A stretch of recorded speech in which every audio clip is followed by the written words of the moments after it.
Welcome to the Sellernomics Podcast, sharing valuable tips and information in the Amazon and e-commerce space. Each week, we deliver the best interviews with some of the top Amazon personalities in the industry to help you grow your business. Today's episode is brought to you by Getida, the global leader in FBA auditing and reimbursements. And now, here's your host, Rob Stanley.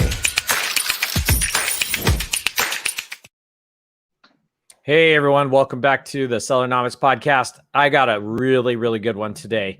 We got Paul Rafelson. Hey Paul, how's it going? Hey Mr. Stanley, how are you? Not too bad. So just to give you guys a quick background on Paul, and if I missed something, Paul, let me know. So Paul's partner of Rafelson PLLC, founder of Seller Basics, executive director and volunteer Online Merchants Guild. Did I miss anything there, Paul? Kind of done a lot. Rafelson Schick PLC. Yeah, Rafelson Schick. Yeah. I'm sorry. I didn't mean to leave Jeff out of there. I love Jeff. He's a great guy. We've had him on. Okay. So, well, we haven't on the new podcast, but I've had him on before. So we got a really good one today. This is a really hot topic going on. We have Amazon antitrust legislation, if I can get it out correctly, and effects on seller and kind of what's going on with that. So, Paul, I'm going to give you a quick kind of understanding I've been trying to read up on this, stay up on it. I jumped on Clubhouse when you were on there the other day and was able to tune into most of it. So correct me if I'm wrong, but there is some stuff going on. I'm kind of going to go high level here, though. There's some stuff going on with legislation that are basically going to affect Amazon, which will in turn affect sellers. Is that right? And maybe let us know, what is the antitrust legislation going on? You're absolutely right. There is a package of legislation. So you got a number of different bills that were introduced, mainly in the House, that got through the committee. And these bills are very targeted towards Amazon in sort of their what they kind of deem as their dominant position, and targeting some of the business practices of Amazon that you've heard, criticized over the years, whether it's, how Amazon competes against sellers, right? Or, forces you to use certain services to get benefits on the platform. These bills are basically going after, basically going to make it much easier for antitrust enforcement when it comes to Amazon. And it's very targeted. I mean, obviously the bills are specifying certain size. They start with sort of a definition of online platform, and we'll get into that later, but the point is, like, there's a certain size, a scale, number of users, number of dollars you have to be running through. So it's very targeted towards Amazon, although technically any platform that meets that criteria could theoretically be targeted, but there just aren't any others out there. So we're not really talking about eBay right now. We're really just talking about Amazon. And so that's what this legislation is about.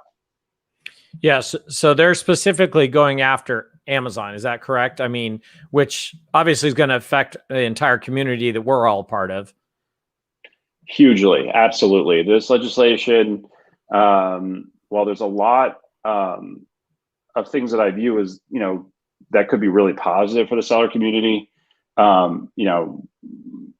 spent, almost 12, 13 years in working in big corporations like Amazon. I worked for Microsoft, Walmart, General Electric, So I'm looking at this, we've been plugged in. So the Online Merchants Guild is a nonprofit you mentioned at the beginning. It's sort of the advocacy arm of what we do. It's my way of giving back, is to help run the thing, but it's basically, we advocate for sellers. And one of the things we were doing early on is we were engaged with the antitrust committee during their investigation of Amazon. So they were investigating Amazon's business practices, and needed to hear from people who had experience. And so we submitted some documentation, and actually, funny enough, we were the most cited resource in the report. So we really did give the antitrust committee a nice flavor for what was going on. And it was important that we did, because to the extent anything's happening in Congress, it's always my view that those who should control the dialogue should be those who are affected, right? We don't want special interest groups that really don't care about us. Like, there's a lot of anti-Amazon sentiment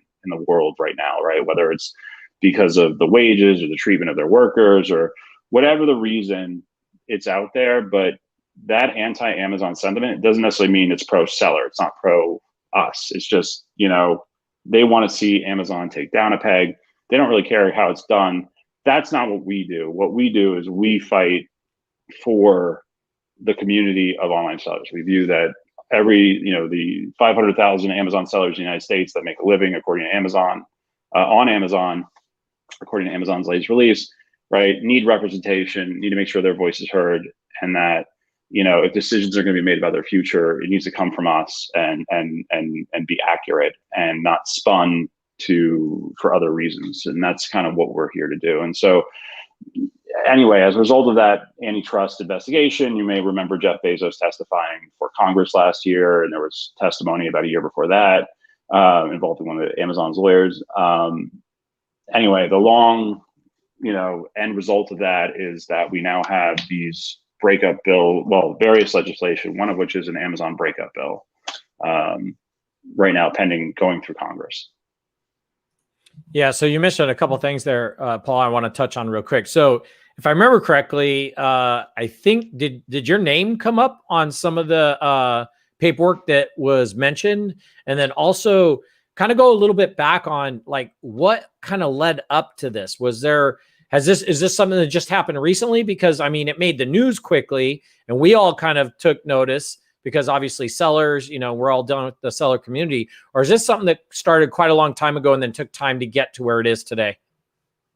No, this has been an over 2-year process, right? This has been over 2 years. And it's funny when I talk to committee member staff or congressional staff about this, and they, wow, this is moving a little fast, especially when we sort of first started getting in on it. They said, no, it's been going on for years. What are you talking about? Yeah, we were mentioned. I mean, my personal name wasn't mentioned. I submitted everything on behalf of the Online Merchants Guild. So, we made these documents and submissions, which are available on, the various websites. If you go to the antitrust subcommittee and look up, the Jeff Bezos testimony, you'll see submission by Online Merchants Guild. That's me. And so when the committee so what happened was, there was this congressional committee led by, Cicilline from Rhode Island, and they were basically investigating Amazon's market dominance. They were also investigating, Apple, right, Google. There were other tech companies, Facebook. They were investigating in different ways. But with Amazon, it's their market dominance. And what led up to this is just the history of reports, right? The stories of how sellers have been mistreated on Amazon, right? You've had your account shut down for no reason. You've had your inventory destroyed. You started a brand, and the next thing you know, Amazon Basics or some other Amazon brand is competing against you. How Amazon, controls the buy box if you're a reseller, right? So, because I want to emphasize that point, because a lot of people think when we're talking about Amazon competing against sellers, they're thinking, well, it's just a private label. There's not a whole lot to it, right? I mean, by the numbers, I think Amazon private label is not very much, right? It's like it's batteries and then other things, but you look at the data and it's like it's not a lot. But we're not just talking about Amazon private label. We're talking about Amazon selling branded products, right? We're talking about arbitrage, wholesale, right? Anytime you're selling a product when Amazon is also the seller of the same product, right? And then they dominate the buy box. We're talking about that kind of behavior. So it's all those reports of the ways Amazon has sort of treated the sellers over time and sort of achieved this market dominance. Now Congress is concerned. They've done their investigation. The investigation was led by the FCC chair, Lina Khan, who was counsel for this antitrust subcommittee, very famously wrote this law review article about Amazon's dominance. And here we are sort of years later. Now Congress is ready to take action against the various platforms that they were investigating. And we have this legislation now that's basically designed to take away a lot of Amazon's ability to be dominant. And we can get into what that means. I'm just trying to space it out, but we'll get into it. No, I appreciate that. So maybe let's break this down a little bit, because I want to get a little bit better understanding. So what could this legislation mean kind of for Amazon? And then what about also for seller? And just to go a little further with that, like, could it have a effect on Amazon that helps sellers? Or is it kind of we're in line with Amazon? Like if it negatively affects them, it will negatively affect us. But don't answer that quite this second. We need to break for a quick commercial break. Today's episode is brought to you by Getida, the global leader in FBA auditing and reimbursements. Get $400 in free FBA reimbursements at Getida.com/Sellernomics. Yeah, so Getida is obviously a sponsor of ours. Head over to Getida.com/Sellernomics.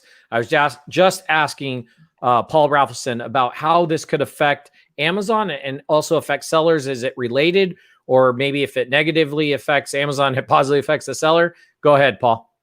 So the intent is exactly sort of as you just said. The intent of the legislation is to negatively affect Amazon, positively impact sellers. And the way the legislation cuts at that is there's this sort of overreaching theme of fairness in the marketplace. And what they deem to be unfair is that Amazon, which they view as an online platform, right, has an unfair advantage because not only is it the owner of the online platform, it's also the player. It is the largest player, right? It is the largest seller in its platform. So it is always going to be under an incentive, whether it's an incentive, it's always going to be able to maybe a little too easily, rig the system so that it always works for Amazon, right? Not necessarily the sellers. And the way the antitrust committee sort of uses, hey, this is the dominant platform in the world now, certainly in the United States. It needs to be fair and equitable for everybody. So the various bills have different rules about, what a platform can do and how it must sort of be equal to all. So, for example, obviously the biggest concern, and this is kind of gets to the breakup element, they don't really want the platform to be owned by a seller. In other words, you're either the platform or you're the seller. So they kind of almost imagine they want to take Amazon retail and push it away. That's sort of one extreme. In other extremes, it's more about, sort of building a wall between Amazon and, making it so that it effectively is competing on par with everybody else, and that has no special advantages, no access to data that other people don't have access to, no unfair advantages. But it's not just, who sells on the platform. I mean, take the sponsor, right? Take Getida, right? It's going to want to make sure that, the platform should not be allowed to sort of favor one vendor that relies on its API over another, right? Everybody should have equal access to the API data and the right to use it in the same way.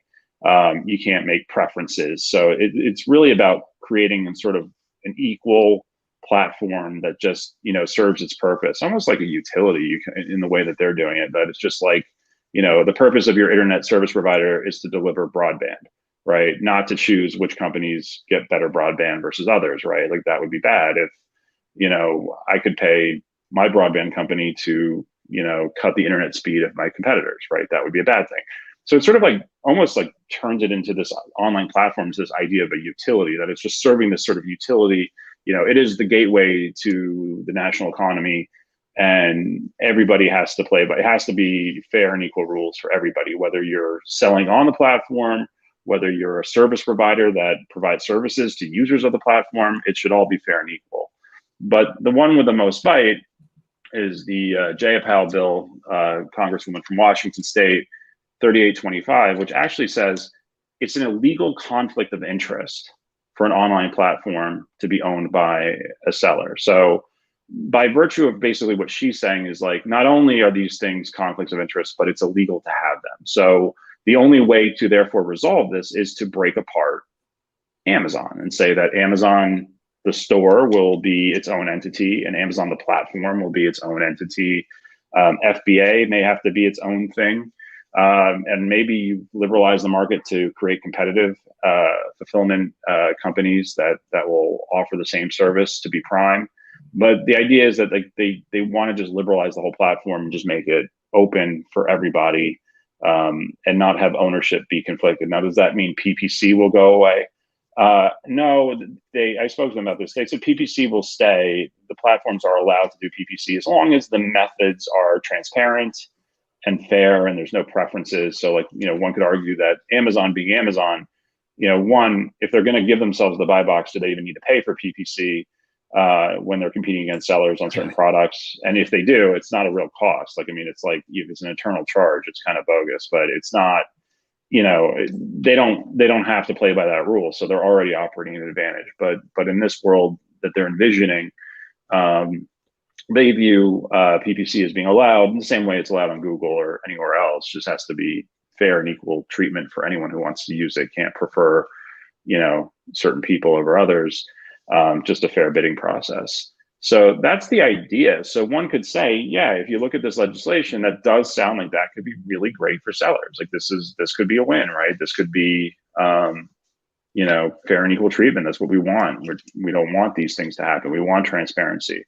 But that's not the whole story. And that's kind of the concern we have. Yeah. So a couple quick questions regarding that, and not to get off topic, because obviously Amazon is the big platform, but there's other platforms out there, right? Like eBay. Now, I don't think eBay sells their own products. Could be wrong. It's been a while since I've been deep into eBay, but I'm thinking of something like a Walmart. Walmart does have some of their own brand labeled products, and they're letting third-party sellers sell on their platform also. And now maybe they're putting them evenly. I don't know. It's been a while again since I've been on Walmart. But, wouldn't some of these other marketplaces be affected by these possible decisions coming up, Paul? Well, it's interesting you say that. So it kind of goes back to my point originally, how this was sort of, they're not saying they target Amazon. They're just targeting certain numbers. But they're viewing, like, if you're a platform at a certain number, you're sort of in this dominant position, and that's where this becomes a problem. So eBay, as far as I know, does not sell eBay branded products. So they're probably, less, even if they were subject to this, they wouldn't be necessarily impacted by it as much. Walmart, it's interesting how you look at Walmart, but I think, looking at some of the testimony that's been given, I'm under the impression that no, Walmart would not be impacted by this yet. But if Walmart were to grow and, become as big as Amazon, but I think part of it too is because the way they're looking at Walmart is they're looking at its marketplace separately from its retail. I mean, if you put them together, right, in terms of like sales, because how do you distinguish when you go to Walmart.com now between, it's kind of like Amazon, like you see a mix of stuff from Walmart, stuff from sellers, right? So it could be an argument. I don't honestly know. I just know at present they're not thinking about Walmart because they view that the reality is, and this is true with a lot of our clients, right? Like we see this all the time. It's like, okay, where do you make your money? It's like 80, 90% Amazon, if not more, right? Sometimes 95% Amazon. And then it's like, I just kind of do Walmart, eBay, Shopify, but it's without Amazon, I'd be dead, right? Like without Prime, without Amazon. And that's the reality. And so I think as long as that reality just remains to be true in most cases, like there just aren't that many really successful Walmart sellers as there are Amazon sellers, right? Who are just like wholly dependent on Walmart the way they are on Amazon. It's just not of the concern. So I think it's designed not to necessarily impact Walmart, but you segue into a good point, because this is where the concern that we have starts, because we're starting to wonder about the differences between, Walmart, which has a marketplace, or, Target, which up until recently didn't, or let's say Costco, but, the sort of the difference between Amazon and stores is something really interesting started happening about 2 years ago with Amazon's messaging that we picked up on, and this has us concerned. Yeah, I mean, not to keep going on that particular thing, but you mentioned Costco. I mean, Kirkland's sitting right there next to, Kirkland, whatever brand is sitting right next to a regular major brand. So really it's competing even in this store, against other brands. So, could this end up having an effect on any sort of company that wants to do their own branding? I mean, a lot of the grocery stores do it. Then kind of a second point of that, Paul, though, if Amazon turned around and said, hey, we're going to stop selling our own products, our own brands, Amazon Basics go away, does that clear this up? Like, would this open the door to be not as big of an issue and let things kind of slide through? Or what's your thoughts on that? Well, you segue into exactly what led to our concern, because your first point and your second point, definitely a good question. Let me start with your second one, because that's easy. I kind of mentioned this earlier, like the mistake that people are making about Amazon, their own brand. Amazon brands are not a big part of Amazon. Like the private label brands, right? As far as I know, it's like it's batteries and some other things, but it's not moving the needle, right? It's not the biggest element of Amazon. But that's not what the concern is. That's not where it's not that, when they say sellers are now, I think, I remember when it crossed 50% a few years ago. I don't know what it's at right now. Is it like 60% of the sales are now through the third party marketplace?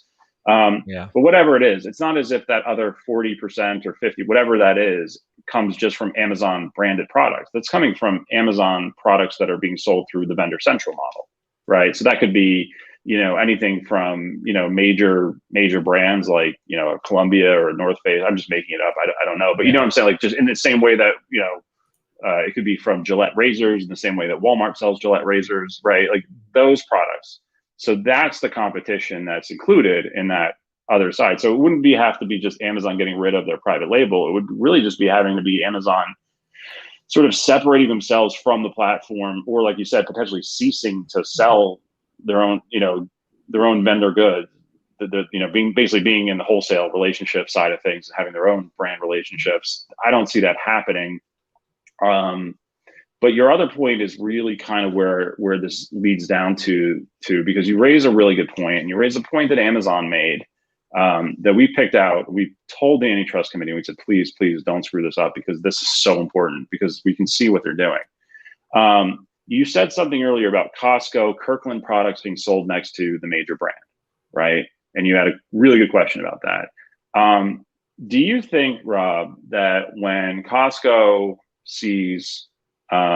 decides to make like Kirkland branded Tide, laundry detergent pods, the way the Tide pods are, do you think that they might look at some of the data from the Tide pods before doing that? Or do you think they just guess?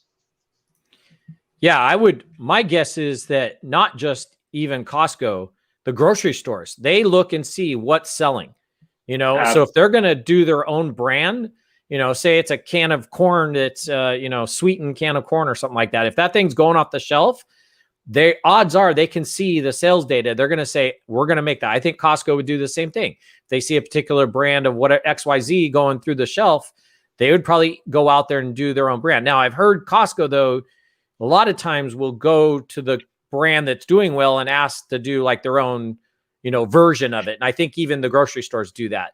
So, but is that any really different than what Amazon's doing? I mean, Amazon, if there's a factory producing something and they see it's doing well and they go to the factory and ask them to produce it for them, it gets sticky there. No, you raised the point that I think that you basically raised Amazon's point. So, I mean, this was something that Amazon sort of made a point of in their original testimony from 2019, and sort of saying, hey, this is a sanctioned practice. This is something that retail has been doing for, a century. This is what retail does. We look at, you have a store, and the store owner looks at competing data from what's going on, and you basically, decide whether to create a private label product. So like any store, we, Amazon, do the same thing, right? We're like any other store. And that's the issue, because that's where like my brain started tuning into this really, really attentively. Because for me to hear Amazon admit that they are saying that they are like a store, and then they do it more, by the way, they say, oh, pricing, we're not allowed to set pricing. Well, I mean, as any store can reject a vendor whose prices are too high, right? Like, we don't have to feature that product if they don't want to sell it at a good price. So it was really shocking to me, because, as you know, Rob, I started in this space. Like, I started on an issue, I was big corporate law, working for really big companies, and pivoted into this space years ago on an issue about sales tax. And the issue was, are Amazon sellers liable for sales tax, right? That happened on Amazon. And my position has always been, no, it's a violation of state law, federal law, constitutional law. And the main reason why, I mean, putting the constitutional law reasons aside, but just sort of logical, realities, is that at the end of the day, it is Amazon's store, right? Like, when we sell on Amazon, we're not really retailers. You can't say that being a seller on Amazon is comparable to being a store at the Mall of America, right? There's a lot of differences, right? It is for Amazon, right? But it's not like, it's not my customer, right? We talk about ownership of the customer, right? That's a key difference. And in many ways, we as Amazon sellers are just supplying the Amazon store, right? It's Amazon's checkout, Amazon store credit card, Amazon's extended warranty, Amazon's return policy. It's all the things that retailers do, Amazon does, right? But yet for tax purposes, Amazon just said, yeah, but we don't want to be a store for tax purposes. We're going to put it on the seller, which is illegal, violation of the Internet Tax Freedom Act and a number of state laws. But, they're powerful and pulled it off so far, and that's why we're fighting it. But it was really shocking because Amazon was under attack by South Carolina. They still are. What was their defense when South Carolina said, you owe us, years of sales tax for marketplace? They said, we're not a store, we're a mall, right? So to hear Amazon, who's basically said under oath in the context of tax, personal injury, where somebody buys an Amazon product and it blows up, and you want to sue Amazon because the real sellers in China, you're never gonna get to them, so you need to sue Amazon or you've got no recourse, right? Amazon always said, we're not the store, we're just the mall, we're just the marketplace, we're just the facilitator, we're not a store. But in the antitrust context, about 2 years ago, Amazon started saying the opposite. They started saying, no, it's our store, over and over and over and over again. As you go through that testimony, it's exhausting. It's like, we're a store, we're a store, we're a store. We even wrote that in one of our most recent submissions to the antitrust committee back in 2020 around the Jeff Bezos testimony. So, by the way, we've noticed Amazon sort of flip-flopping on whether or not it's a store. So like when it's price gouging, oh, no, we're not a store, right? We're just a marketplace. But when it's antitrust, we're a store. And it's a really, really scary distinction, because when they say they're a store, what they're basically saying is a lot of these things that you're accusing us of, a lot of these bad things that you say we do, are actually not bad. These are things that stores do. Stores do private label. Stores choose what prices to products should sell for. Stores can divert. Stores can violate maps. Stores can do whatever they want. This is normal competition. So we're like them. We're like Costco. We're not an online platform, and that's what has us concerned, because it's been obvious in Amazon's messaging over the last few years that they've been making the point that it's their store, Amazon's customer, their store. You're called the selling partner, and that has us concerned because this legislation doesn't target stores, right? This legislation is not going after Costco. It's not going after Nordstrom. It's not going after Walmart, Target, right? Bloomingdale's. It's going after online platforms. So, putting in my corporate law brain and just sort of saying, well, what would I do if I was, in Amazon shoes? And I already see the messaging. I'm like, aha, the obvious answer to this legislation is designed to break up online platforms. We're not an online platform, we're a store. So good luck with that. And that is really scary, because what that could mean for us as sellers is a lot of things that are even scarier than they are now. But I'll pause and yeah, we got to take a quick break. But when we come back, though, Paul, I do want to talk to you about, do you think Amazon sellers should support this legislation, and should they get involved? Let's talk about when we come back from a quick break. Mm-hmm. Did you know that Amazon probably owes you money for FBA reimbursements? Get $400 in free FBA reimbursements at Getida.com/Sellernomics. Yeah, so to get that $400 in free reimbursements, head on over to Getida.com/Sellernomics. I'm here with Paul Rafelson, and we're talking today about a lot going on with the Amazon antitrust legislation and effects on sellers. And my next question for Paul, I just, before the commercial here, popped that in. Do you think that Amazon sellers should support this legislation, and should they get involved? Yeah, so kind of finishing where I was going, it's like this, there's sort of a scary concept here that Amazon could duck this legislation by sort of legally arguing their store. So should we support it, or should we not support it? I think we need to be supportive. I think we need to be supportive of legislation that actually works and that is effective, that actually makes it better and fair, because there is a problem. Like Amazon is on a path towards dominance with impunity, right? And it gets harder and harder to be a seller on the platform. Like we hear that every day. We hear that from Online Merchants Guild members. We hear that from Seller Basics members. I hear it from my M&A clients. Like, you know how many M&A deals I deal with right now with the aggregators who are buying, and it's like, why does the seller want to sell? Because they're just like, I don't know what's going to happen next. I don't know what's going to happen next week, let alone next month. This is an opportunity to get out. Like, I'm just like, I need out. Like, it's just too scary. And it's a great opportunity. Let it be somebody else's problem, right? The Thracios of the world are in a better position to deal with Amazon than I am. So it's very, the Amazon dominance problem is a real problem. We do believe that, and it does need to be addressed. What concerns me is that if it's addressed with inadequate legislation, what could the result of that be? And does it even matter at this point, Rob, if the legislation passes or not? Because is Amazon now sort of being under attack, right? Now that the bear's been poked, which we knew was going to happen, right? It was planned for years. Like, we knew this was going to happen, but now that the bear's been poked, does it change the course of things? And therefore, do we need to push for legislation that is effective? Because let me run you through the scenario. Amazon is at the threat of being broken up, right? This legislation, if it comes through Congress in the way, and it's moving, and there's a lot of momentum to do this. If Amazon is being forced to break up, or if Amazon's even subject to a slew of ridiculous rules that would be super beneficial for us, but super bad for them, such as like the right to put our website on the listing, they're not going to take that line down. They're not going to just accept that. They're going to fight, and they're going to say, we're not a store, we're not a marketplace, we're not a platform, we're a store. So unless you're breaking up Costco, leave us alone. And that's going to be what the fight is about. In order to do that, they're going to have to really convince people that we're concerned that they're going to have to really convince people that this is their store. And as they threatened in a statement, very recently, right, when this legislation was passed, they released an official statement saying, this could be the end of the third-party marketplace. I don't think they're kidding. People say, well, that's crazy. They make so much money on the third-party thing for this. But, well, I don't think it goes away.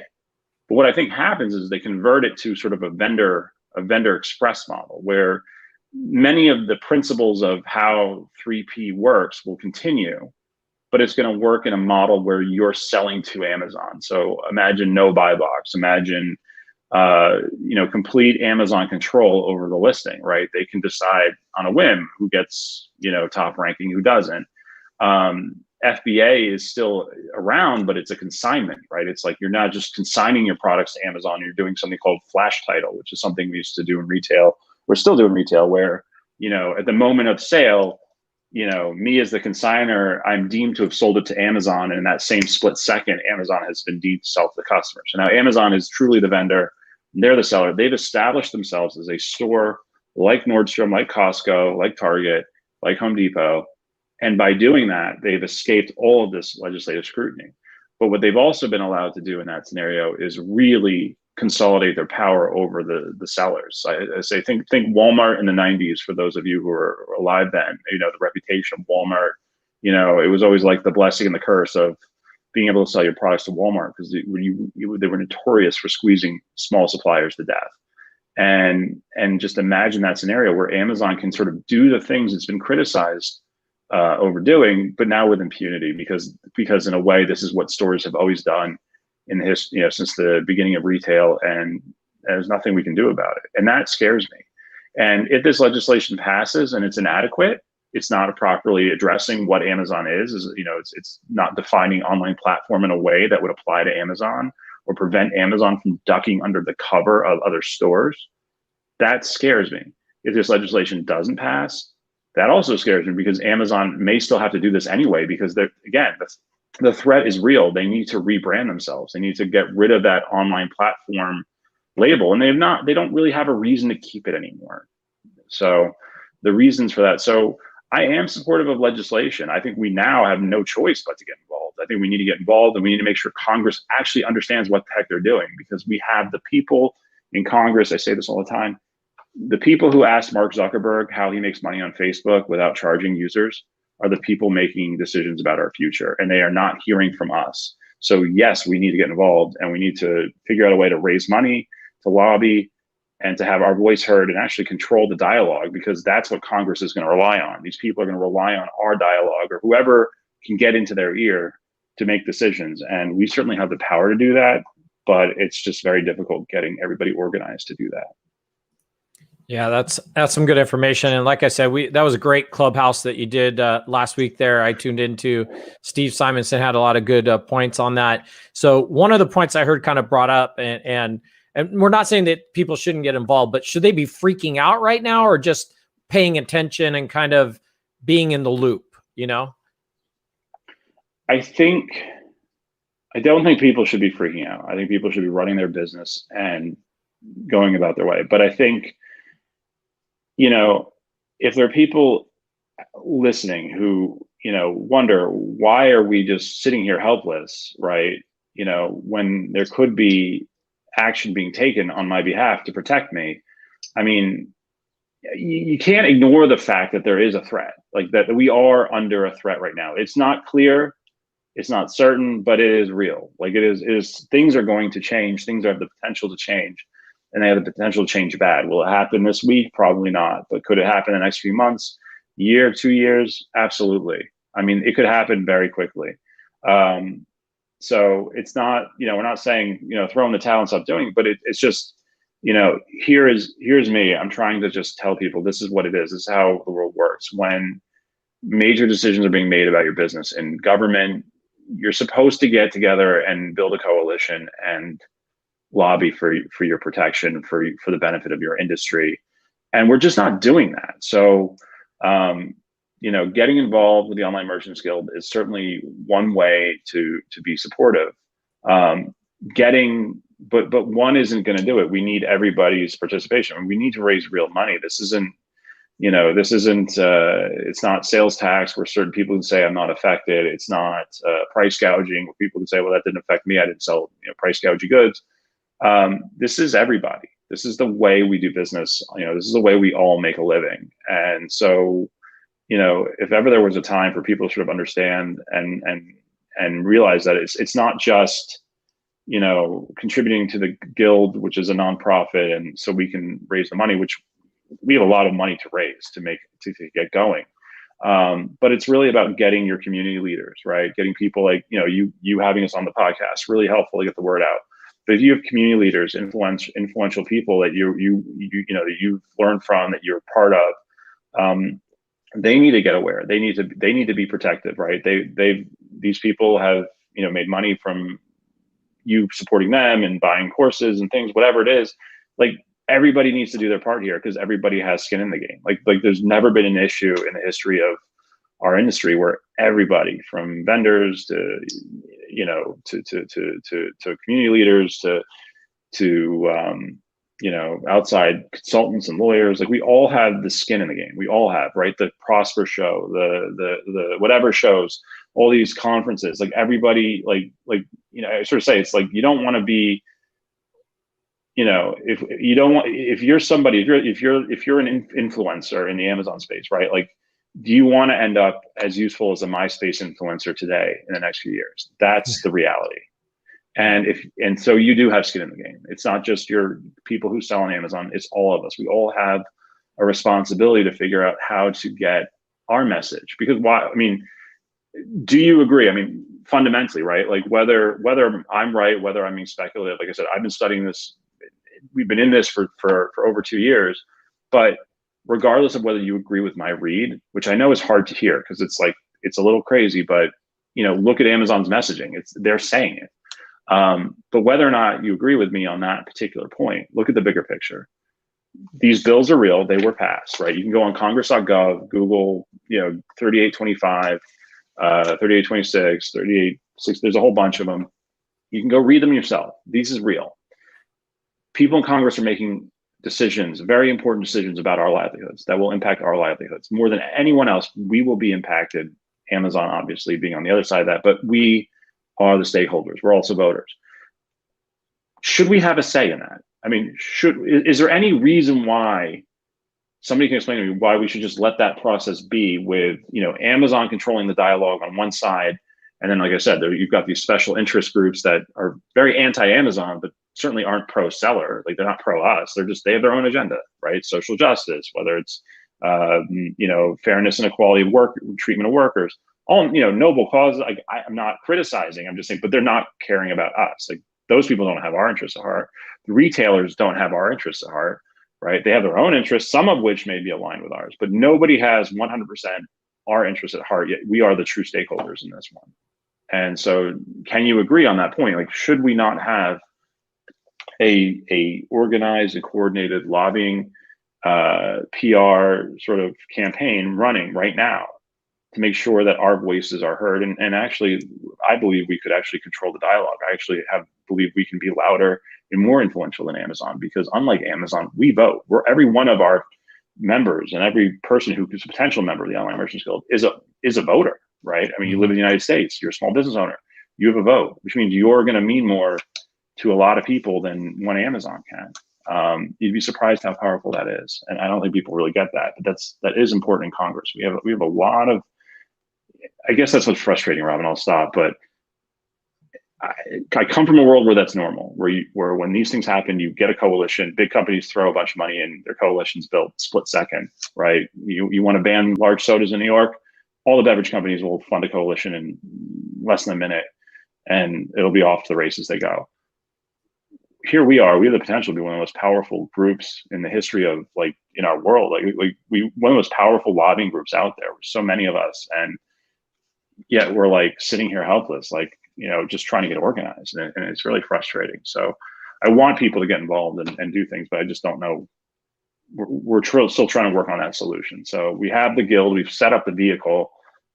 I am certainly happy to be talking with Congress and working with Congress, but it's just like there's an execution element that just requires money. Like if you want to, bring a knife to a gunfight, we need lobbyists, we need PR, we need that whole machine to work, and that machine does require money, and we just aren't getting support and funding that we need to do it. And it's just sad, because it's like we could just totally control this dialogue and dominate this issue if we wanted to, but it's just hard to get that rallying among us, because we're small businesses. Yeah, no. So I got at the bottom of the screen there how to get a hold of Paul. There's several different ways. Paul, like we said, ecom.law is one of the ways you can get a hold of Paul. Sellerbasics.com if you're a seller looking for some help regarding selling issues going on with Amazon. And then, of course, like he just mentioned, the onlinemerchantsguild.org if you are interested in getting involved and being a part of this. Worst case, go over there, sign up, and at least get your ear in and get some emails and messages when things are changing, so you can be a part of it. Things do change a lot. Paul, been wanting to get you on for a few years. We just never really coordinated. So I really appreciate you coming on, and lots of great information there. And if things do change or come up down the road, I will be sure to get Paul back on for another follow-up. If somebody is watching this and it's, a while from now, I'll definitely make sure that, Paul's back on to follow up when things do change. Paul, any other messages or how to contact you type of stuff before we wrap up here?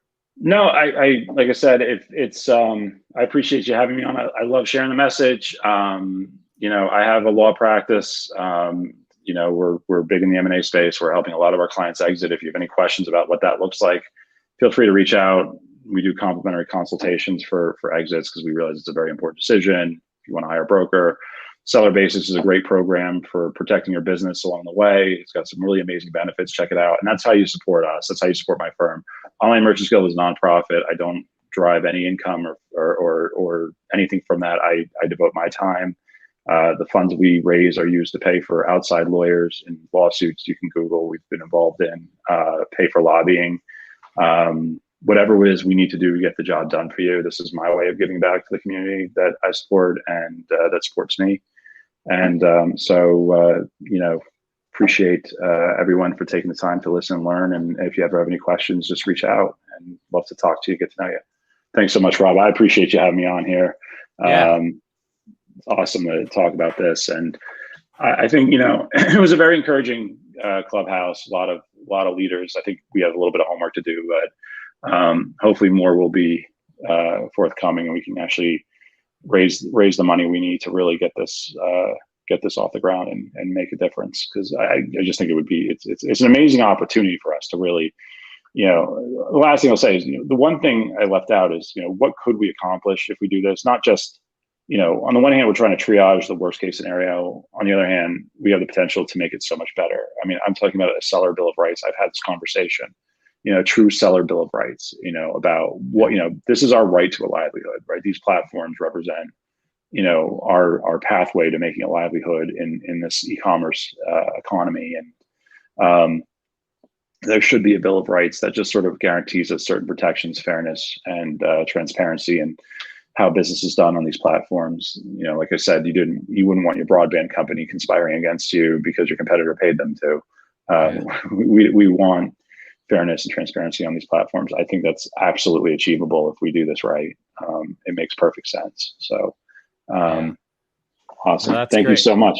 Yeah. So I want to thank Paul for being on the Sellernomics podcast, and everybody who's listening or, watching. I do appreciate you tuning in each week.